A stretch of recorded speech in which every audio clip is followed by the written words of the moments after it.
All right, hello everybody. We are still on the road in Missouri. It looks like our wandering in the wilderness may be coming to an end here soon, and we're grateful for that. It's been 4.5 months. It's been a long road, but we think something's happening, so we'll have more on that later. Today we're going to get into Revelation chapter 5. I think this is going to be a shorter video, but one of the things I want to do is I want to jump back real quick to Revelation 1. And what we talked about when we were on this is this image of Christ. And I want you to have this in your mind. John seen Christ when he was taken to the heavens, and this is the vision he's seen of Christ. His head and his hair were white as wool, as white as snow, and his eyes were like flames of fire, and his feet were like polished bronze refined in the furnace, and his voice thundered like a mighty ocean waves. He held 7 stars in his right hand, and a sharp two-edged sword came from his mouth. Okay, we talked about that when we were on this, and one of the points I wanted to make about that is that in the book of Revelation, we're going to see several different images and views of Christ, and they all denote a part of his character, a part of his authority, a part of who he is. You know, we tend to get this one image of Christ stuck in our minds down here.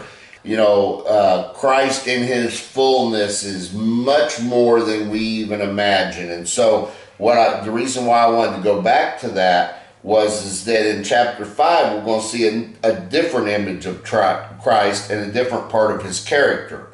I'm going to read chapter 5. We're going to talk about a couple things in here. So remember, this is John seeing all this in heaven. And then I saw a scroll in the right hand of the one who was sitting on the throne. There was writing on the inside and the outside of the scroll, and it was sealed with 7 seals. And I saw a strong angel who shouted with a loud voice, "Who is worthy to break the seals on this scroll and open it?" But no one in heaven or on earth or under the earth was able to open the scroll and read it. Then I began to weep bitterly because no one was found to open the scroll and read it. Now, one of the things I want to stop right there for a second. And so why was John weeping about this? Why would John be weeping bitterly? It didn't say John squirted out a tear. It says John wept bitterly. And some of the other versions say he wept and wept and wept. What I want you to see about this is that this chapter, we're going to see the beginning of the judgment on the world. You know, in our first version of Christ, we seen it was his message and his judgment to the church, about the church, of the church. This is going to begin a part of the book of Revelation where the world is going to be judged. It's real easy for us to, if we're down here and we have kind of got ourselves into a good position, you know, we have plenty, our life is pretty good, things are going our way, we're not really interested in the world being judged. We got it pretty good. But a righteous person that believes in the righteousness of God, we should want the world to be judged, and the wicked should be punished and the righteous should be rewarded. That's our whole sense of justice. But a lot of times in our flesh, we don't want justice if we have it pretty good here. But so what we're seeing from John is that at this point, John knows that the world is wicked. This is a wicked, fallen place. And if no one's able to open these scrolls, then the judgment isn't going to be poured out on the world, and the world's going to continue to be the way the world is. So we have to look at our hearts, and we should all want the fulfillment of God's plan that's in Revelation. Now, where we're from here on out for several chapters in Revelation, it's going to be hard times on planet Earth. You know, all the wickedness and all the sin and death and disease and all this stuff that inhabits our world here is going to be judged. That's why John is weeping so bitterly, because if you have any righteousness in your heart, you should want the world to be judged, for all of this to be set right, things put back into order that God intended. And that's what's going to happen in Revelation. So John was crying because no one was found that could open it. No one in heaven, no one on earth, and no one under the earth. And so it says, then I began to weep bitterly because no one was found worthy to open the scroll and read it. But one of the 24 elders said to me, stop weeping. Look, the Lion of the tribe of Judah, the heir to David's throne, has won the victory. He is worthy to open the scrolls and its 7 seals.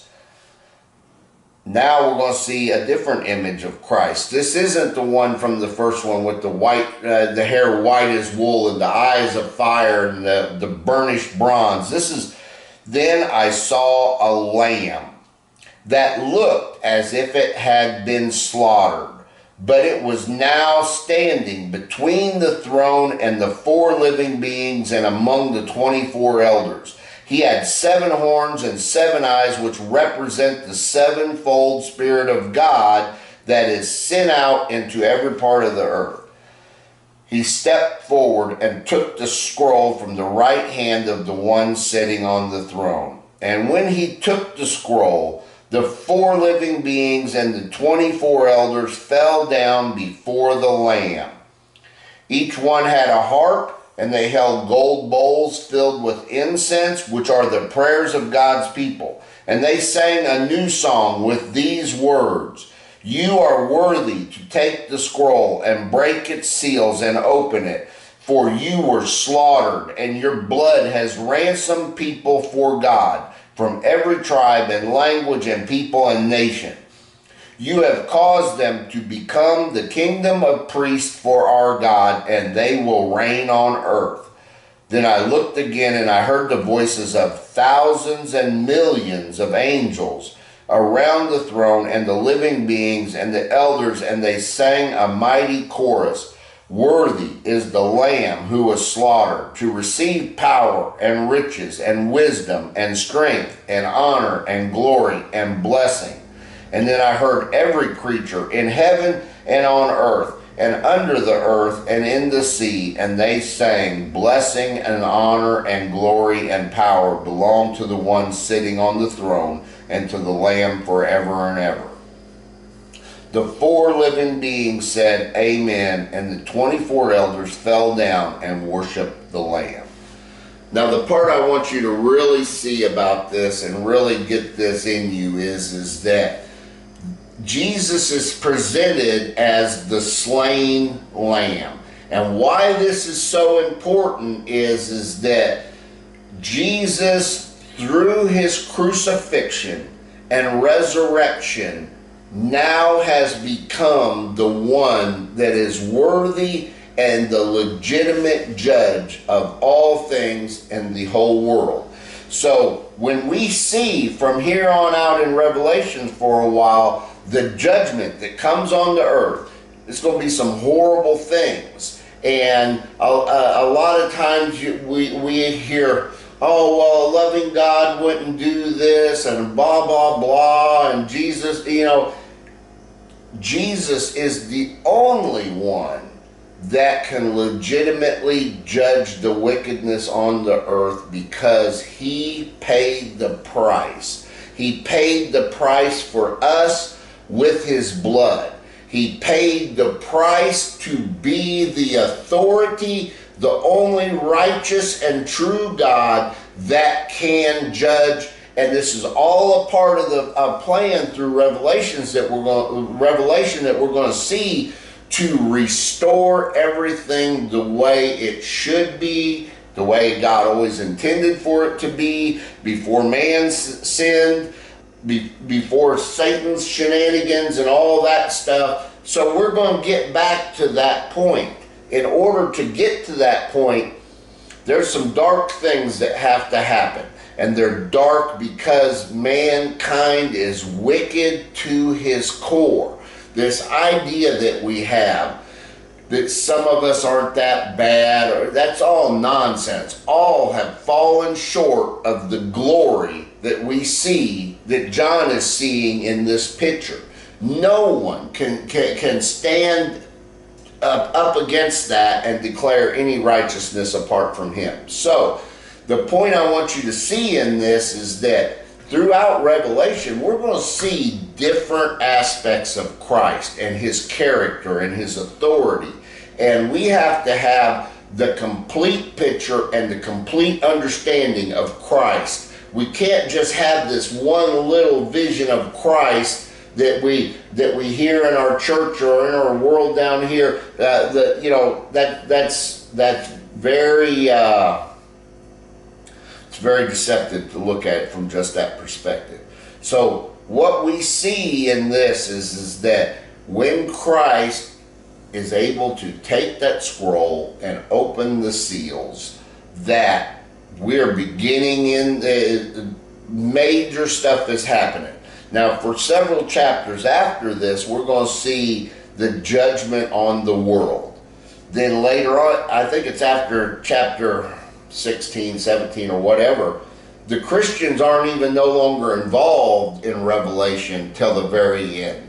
The rest of the book of Revelation is, maybe it's not even that far, but it's God's judgment on Israel and the Jewish people.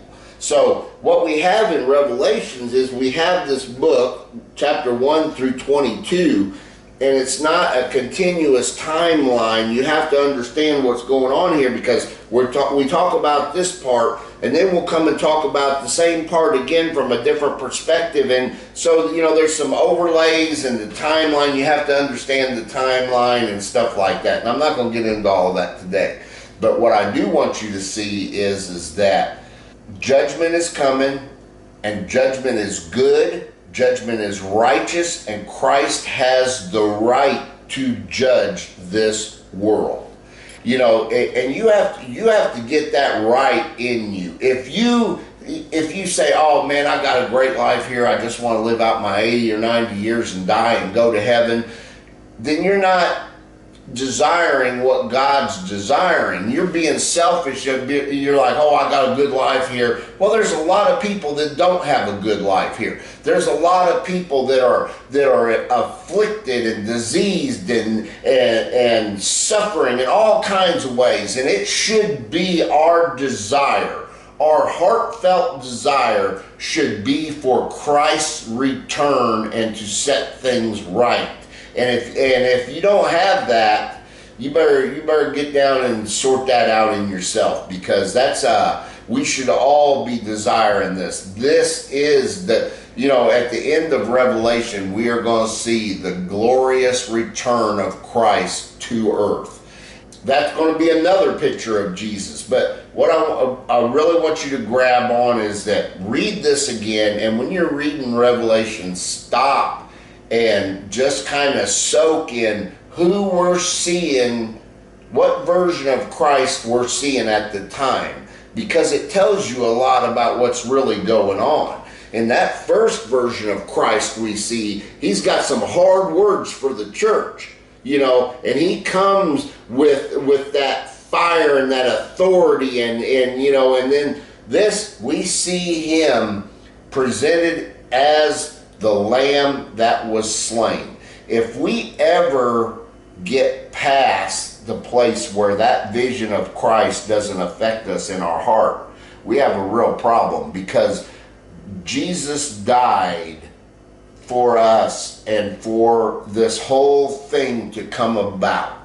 I know it's easy to, to kind of forget that, but we should never, with Easter coming up and stuff like that, we all kind of focus on that at Easter, but that should be a part of our daily walk with Christ, is we should never forget the price that was paid for us to even have this opportunity. So read Revelation 5.